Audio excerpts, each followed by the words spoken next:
mais boa noite. Que estejamos todos amparados, sendo cuidados e com o pensamento voltado para o nosso interior. O exórdio de hoje, ele nos fará refletir um pouco sobre o momento que eu digo o mundo, porque sim, é uma preocupação mundial, porque somos todos irmãos, filhos de um só Criador. E esse texto ele está contido no livro Religião dos Espíritos, capítulo 41, O Caminho da Paz, ditado por Emmanuel e psicografado por Chico Xavier. E ele diz assim, é um trecho, tá? Ele não é o começo de uma mensagem ou o começo do livro, mas sim um texto, uma parte do texto. Mas nem a política, nem o comércio, nem a ciência, nem a indústria, nem a imprensa, nem a aproximação entre os povos, nem a exaltação do trabalho, nem a evolução do direito individual e nem a higiene conseguem resolver o problema da paz. Porquanto a guerra, monstro de mil faces, que começa no egoísmo de cada um, que se corporifica na discórdia do lar e se prolonga na intolerância da fé, na vaidade, da inteligência e no orgulho das raças, alimentando-se de sangue e lágrimas, violência e desespero, ódio e rapina, tão cruel entre as nações supercivilizadas do século XX, quando já era na corte obscurantista de Ramsés II. Ele está querendo dizer, esse livro ele foi escrito ainda no século XX. No caso, ele não foi escrito no século XX, ele estava se referindo ao século XX, né? Que a gente sabe que foi palco aí de guerras que todo mundo conhece. E ele fala que esse contexto já estava inserido lá atrás, né? E ele cita aqui no tempo de Ramsés II, ele deu um exemplo. E ele fala assim, somente desaparecerá quando o Evangelho de Jesus iluminar o coração humano, fazendo com que os habitantes da terra se amem como irmãos. Como diz o texto, todas as guerras de todos os sentidos, esse aqui já não faz mais parte do texto, tá? É algo que eu escrevi refletindo sobre o texto. E então eu escrevi assim, como diz o texto, todas as guerras de todos os sentidos se acabarão quando o Evangelho de Jesus estiver de fato em cada um de nós. Sendo assim, e como já sabemos que o Brasil se prepara e logo será o coração do mundo e pátria do Evangelho, é de extrema importância que façamos nossa parte. Reservemos um minuto do nosso tempo, ofereçamos nossas preces aos irmãos que sofrem diante desse momento insano de guerra e de dor. Assim sendo, Senhor, sabemos da nossa importância diante do ódio, da nossa impotência, diante do ódio e da vingança que armam bombas em mãos criminosas. Mas nós cremos na vossa justiça, soberana que impera em todo o universo, mantendo o direito e a dignidade de viver a todos os vossos filhos e a todos os seres da criação. Então, que todos nós possamos se preocupar com os irmãos que sofrem, mesmo sendo do outro lado do mundo, tão distante de nós. Mas a gente sabe que a oração, para ela não tem distância. A oração é tão poderosa que ela chega aos corações que estão desamparados, seja onde for. Então que a gente faça a nossa parte. Que assim seja, graças a Deus.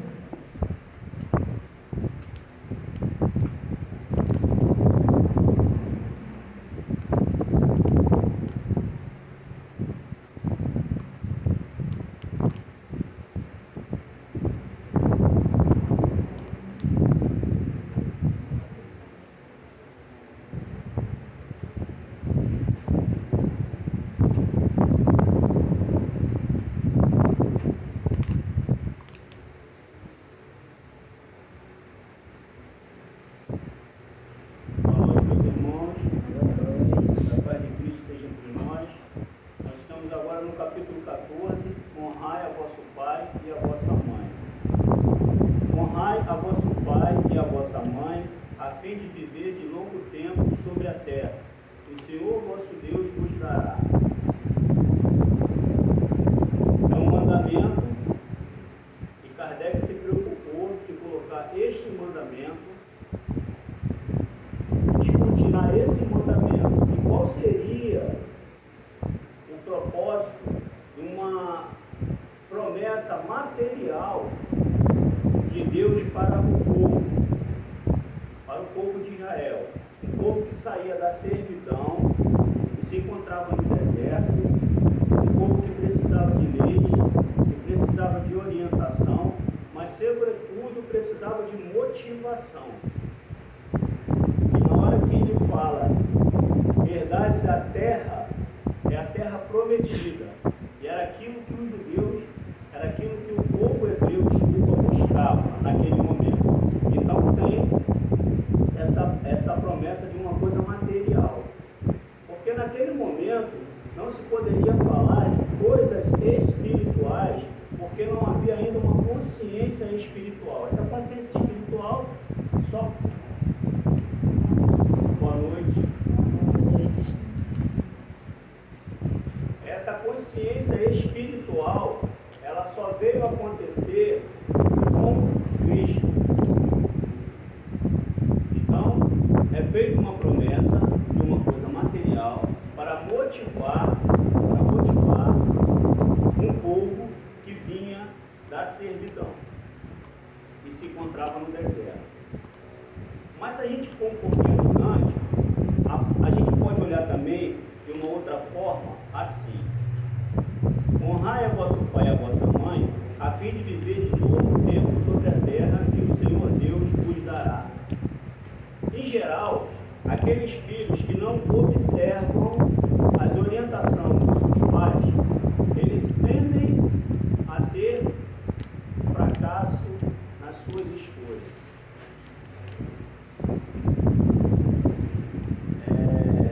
A todo tempo, nós vemos as penitenciárias cheias de filhos cujos os pais tentaram orientar, tentaram levar para a religião, tentaram fazer as preces, mas ainda assim eles seguiram pelo caminho errado.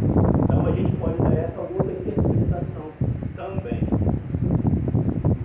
Porque na hora que o indivíduo abre mão dos conceitos morais que são passados pelos seus pais, a probabilidade desse indivíduo fracassar é grande. Não quer dizer que todos estão fadados ao fracasso, mas há uma probabilidade muito grande, e não sou eu que estou dizendo. Existe uma estatística feita em cima desta situação que eu estou passando agora aqui para vocês. Então vamos adiante. E mais à frente, nós vamos falar sobre a piedade filial, que é verdadeiramente o tema de hoje. Está contido dentro do capítulo 14, honrai a vosso pai e a vossa mãe. O mandamento honrai a vosso pai e a vossa mãe é uma consequência da lei geral de caridade e de amor ao próximo, porque não se pode amar o próximo sem amar pai e mãe. Mas a palavra honrai encerra um dever a mais a seu respeito, o da piedade filial. Deus quis mostrar com isso que ao amor é preciso acrescentar o respeito, as atenções, a submissão e a condescendência, o que implica a obrigação de cumprir para com eles, de um modo mais rigoroso, ainda tudo o que a caridade manda para com o próximo. Esse dever estende naturalmente às pessoas que estão no lugar de pai e de mãe, mas à frente falaremos sobre isso, e que tem tanto mais mérito quanto o seu devotamento é menos obrigatório. Deus pune sempre de maneira rigorosa toda a violação a este mandamento. Honrar a seu pai e a sua mãe não é somente respeitá-los, é assisti-los na necessidade, proporcionar-lhes um repouso na velhice, cercá-los de solicitude, como fizeram por nós em nossa infância. Ou seja, há uma responsabilidade muito grande dos filhos para com seus pais. Vou fazer mais algumas pequenas observações aqui, que se fala do seguinte: a sociedade atual vem se deformando à medida que os filhos não têm mais respeito pelos seus pais. Há uma inversão de valores no momento mais crítico que vivemos.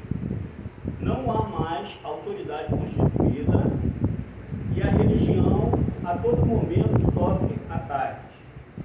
A vida não tem mais valor. As mães são incentivadas a condenar à morte espíritos que lhes são confiados. Não precisa ninguém ficar triste, porque são só algumas considerações sobre o tema. Então, a falta de respeito que muitos filhos têm para com seus pais acaba que é um desrespeito às leis de Deus. Ou seja, além de você estar desrespeitando os seus pais, aqueles que têm a responsabilidade de orientar e educar, você também está desrespeitando a nosso Pai Criador, a Deus. Então, não é uma coisa que pode ser feita, né? Já que você,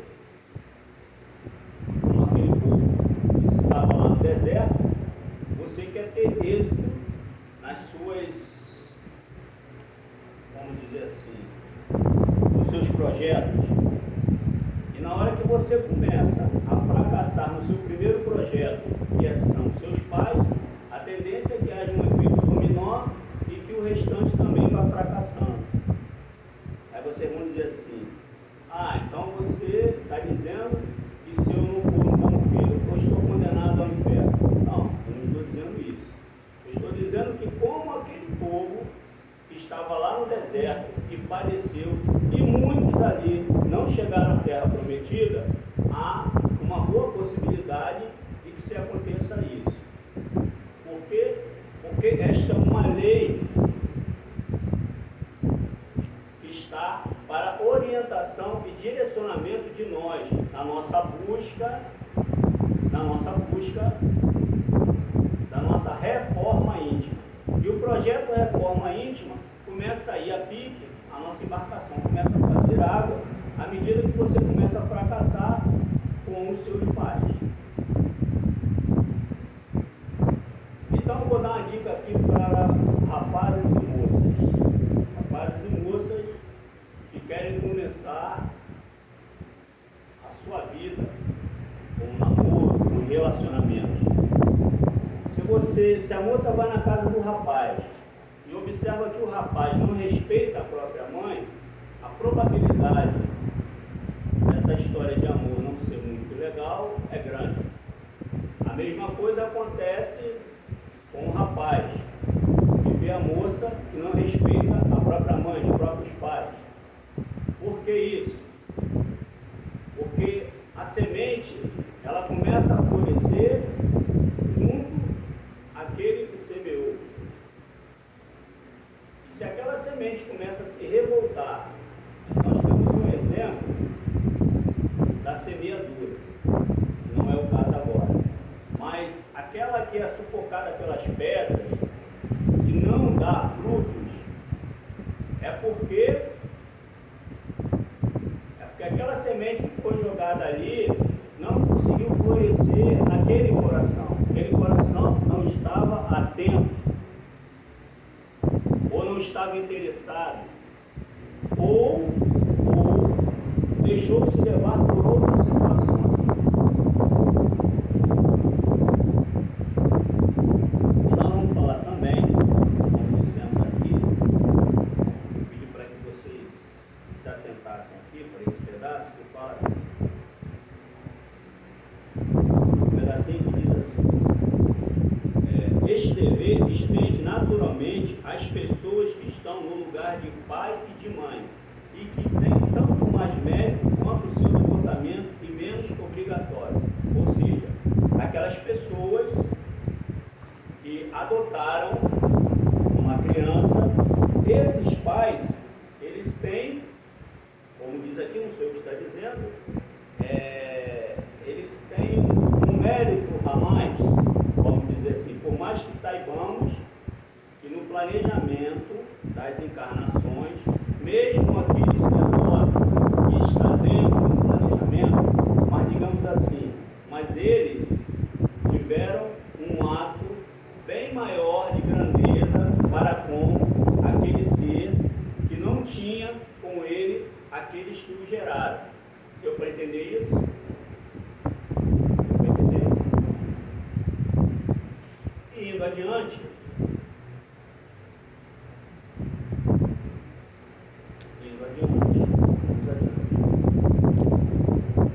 sim, já falei dos filhos, né, que não dão. Nossa, tem que tomar. O ato de adotar, que deve ser incentivado a todas as pessoas, porque assim, eu entendo que haja uma preocupação com todos os animais, os gatinhos, cachorros, papagaios, periquitos, né? Aquelas espécies que estão em extinção e tudo. Eu entendo que haja essa preocupação, mas eu entendo também que existem milhares de crianças precisando serem adotadas. E quando as pessoas escolhem, né, as crianças a serem adotadas, que até nossa irmã Marta falou, né, foi muito bacana a palestra que ela fez falando dessa situação, ela até fez um paradoxo entre duas crianças. E, infelizmente, muitas crianças deixam de ser adotadas porque não estão dentro de vamos dizer assim, de uma estética, né? Não é estética a palavra, de um padrão, de um biotipo, não pertence, uma exigência, né? Que as pessoas não escolhem aquelas crianças ali, por uma raquete ficando um pouquinho a mais no solo e tal, aqueles ali vão ficando para trás, né? Mas e aí? Será que a cor da pele vai fazer diferença na hora de se adotar uma criança? Nós somos um povo mixigenado, né? Então, eu fico assim espantado como é que as pessoas incentivam o aborto e não incentivam a adoção. Eu não vejo televisão, não assisto televisão, esses canais abertos eu não assisto. Mas assim, eu não vejo propagandas se incentivando a adoção. Eu vejo se falando muito em aborto, eu vejo se falando muito em animais, que os animais têm que ser cuidados. Os animais, a gente temos que ter com eles a consideração, porque eles fazem parte também da vida, a vida animal. O fato deles não possuírem a razão não faz deles um objeto de adorno e que a gente trate de qualquer forma ou que despreze, né? Mas assim, por que eu estou falando isso? Porque na verdade, quantas jovens, quantos talentos, quantas possibilidades tem e naqueles indivíduos que estão ali dentro de um orfanato e não tem a possibilidade de ter uma família.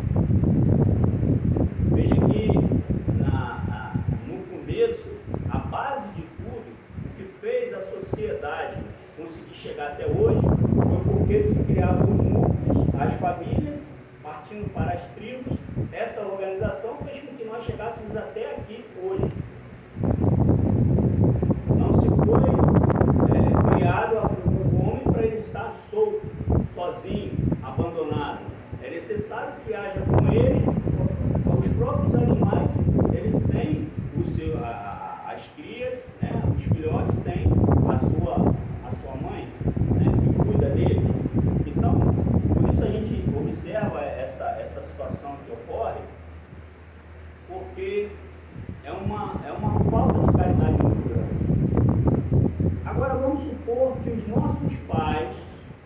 são aqueles pais legais, né?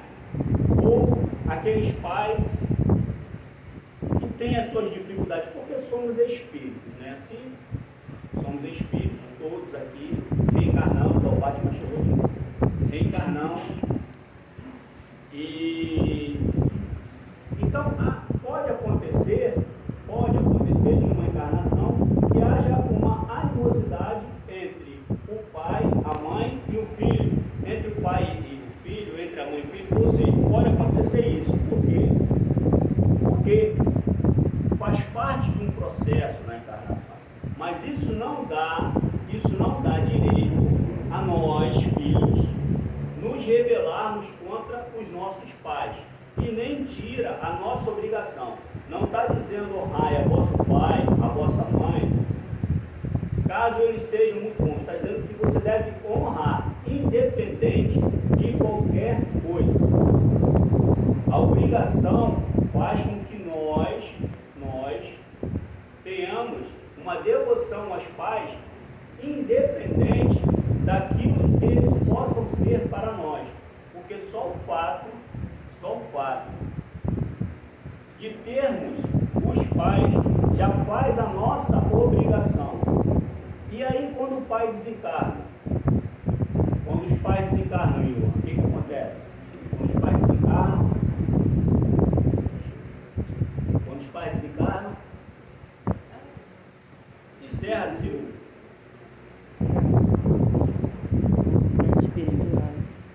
encerra a nossa obrigação, aquele pai que desencarnou, encerra. E como é que você honra o pai e a mãe que está no plano espiritual? Como é que você honra o pai e a mãe que está no plano espiritual? Vamos lá, pessoal. Vamos prestar um pouquinho de atenção, não ficar mal ninguém. Como é que... Colocando os ensinamentos que você aprendeu com eles. É isso? O pai e a mãe estão no plano espiritual. Você honra a nossa obrigação com ele?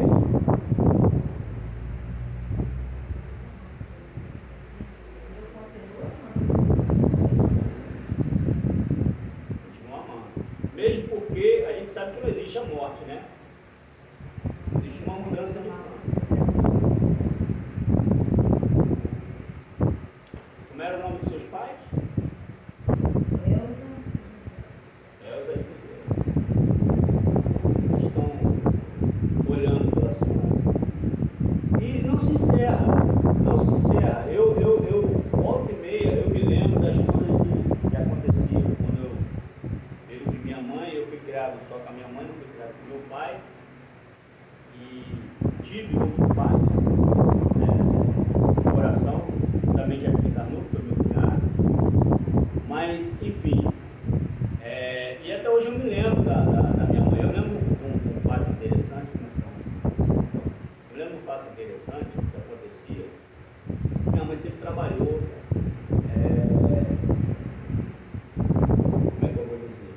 sempre trabalhou com as questões espirituais. Então a mamãe movimentava aquelas energias todas, as pessoas procuravam e tudo. E teve um período da minha vida que eu fui um dos primeiros a começar a trabalhar da turma que eu estava. Eu fui o primeiro, que era o mais velho. E nesse período eu estava no quartel, e aí quando chegava no fim de semana eu me acabava. Aí na segunda-feira eu tinha que acordar bem cedo para estar no quartel. Para acordar bem cedo na segunda-feira, pegar um ônibus lotado na Avenida Brasil, de manhã, era complicado. Aí mamãe ia acender uma vela para não chegar bem no quartel. Só que aí eu chegava no quartel, tinha um tenente lá, o tenente Nilson. Chegava lá, ele já estava lá na porta me esperando. Aí ele inventava que fazia um treinamento físico militar na segunda-feira. Ninguém merece, na segunda-feira. Aí a cabeça ainda rodando, eu botava o uniforme PFM, ia lá correr, e ia lá na frente. E a satisfação dele não era correr, a satisfação dele era me ver correr. E ele ia na frente correndo, e eu comecei a passar para ele constrangimento. Aí falei com a mãe, mãe, eu chego lá na segunda-feira, o tenente Nilson lá me esperando. Aí a mamãe começou a acender duas velas. Uma para mim chegar e outra para o tenente Nilson não chegar. Aí eu chegava bem lá, mas Tenente Lúcio também chegava. Aí quando eu chegava lá, ele já estava me esperando. Aí um dia eu falei com a mamãe, falei, mano, que não está acontecendo, não sei dessa vez. Eu chego bem, mas Tenente Lúcio já está lá. Aí, mamãe, peraí que eu vou olhar aqui, não tem jogou daqui, jogou de lá, pipocou daqui, pipocou de lá, pólvora daqui, pólvora de lá. Meu falou, ó, meu filho, eu cheguei a uma conclusão. A mãe de Tenente Lúcio também faz a mesma coisa que eu fiz. Então só tem uma solução para você. Fique devagar no domingo, acorde cedo, vá para o quartel, faça a sua parte. Então, os nossos pais, na verdade, eles sempre estão assim, principalmente se for do negócio, né? Eles sempre fazem as coisas para nos beneficiar. Só que o mundo não funciona para nós, ele não concorre para nós. Nós temos que contribuir para o mundo, não é o mundo contribuir para nós. E essas situações acabam acontecendo porque muitas das vezes a gente esquece de fazer a nossa parte. Enquanto nós temos os nossos pais, eles estão ali, né, segurando, né? Mas depois que você perde os pais, você começa a entender que o mundo não é tão colorido